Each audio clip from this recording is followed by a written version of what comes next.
Entrepreneur.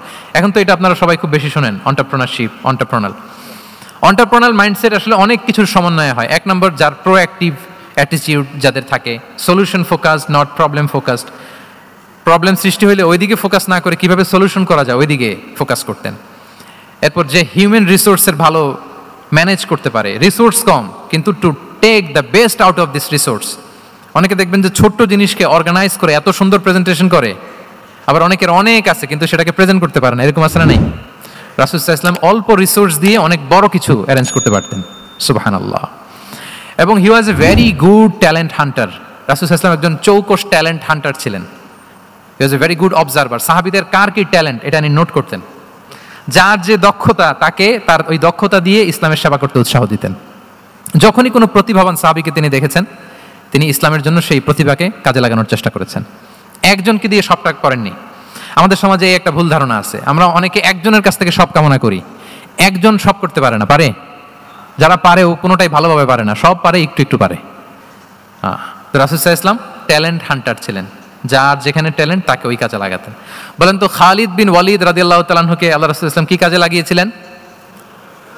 অনেক পরে ইসলাম ধর্ম গ্রহণ করেছেন, কিন্তু যুদ্ধের অভিযানে পাঠিয়েছেন এবং পরবর্তীতে তিনি সেনাপ্রধান হয়েছিলেন মুসলিম ব্যাটালিয়নের।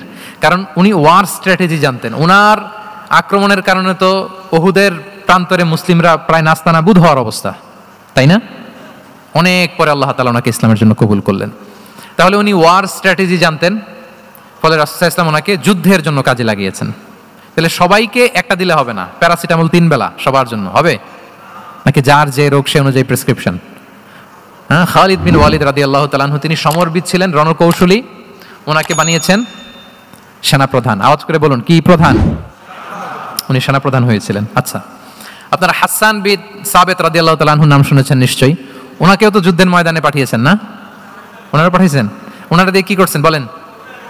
কবিতা লিখতেন। ওনার কাব্য প্রতিভা ছিল। উনি বেসিক্যালি যুদ্ধ করতে জানতেন না, এজন্য রাসূল সাল্লাল্লাহু আলাইহি ওয়াসাল্লাম যুদ্ধে ওনাকে পাঠাতেনও না।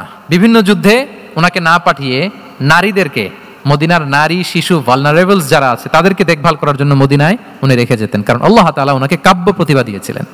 ওনার এক এক কবিতা পড়লে গায়ের লোম খাড়া হয়ে যায়, you will have goosebumps, literally আপনার গায়ের পশম দাঁড়িয়ে যাবে। এবং উনি ওনার কবিতা দিয়ে মুসলিমদেরকে, সাহাবীদেরকে উজ্জীবিত করতেন। মসজিদে নববীতে আল্লাহ রাসূল সাল্লাল্লাহু আলাইহি ওয়াসাল্লাম ওনার মিম্বারের পাশে শুধু হাসান বিন সাবিত রাদিয়াল্লাহু তাআলা আনহুর জন্য আলাদা একটা মিম্বার বানিয়েছিলেন, যে হাসান তুমি ওখানে উঠে কবিতা লিখে আমার সাহাবাদেরকে উজ্জীবিত করবে জিহাদের জন্য। আল্লাহু আকবার। তাহলে একজনকে সেনাপ্রধান, আরেকজনকে জাতীয় কবি, আরেকজনকে হাসান বিন সাবিত রাদিয়াল্লাহু তাআলা আনহু কি বানালেন? জাতীয় কবি বানালেন।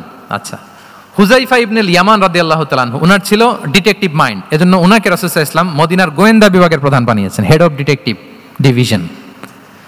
হুযাইফা ইবনুল ইয়ামান ছিলেন মদিনার কি? হেড অফ ইন্টেলিজেন্স, গোয়েন্দা বিভাগের প্রধান। মুআয ইবনে জাবাল রাদিয়াল্লাহু তাআলা আনহু প্রশাসনিক কাজ খুব ভালো বুঝতেন। মদিনার সবচাইতে বড় সিনিয়র আমলা ছিলেন মদিনা রাষ্ট্রের।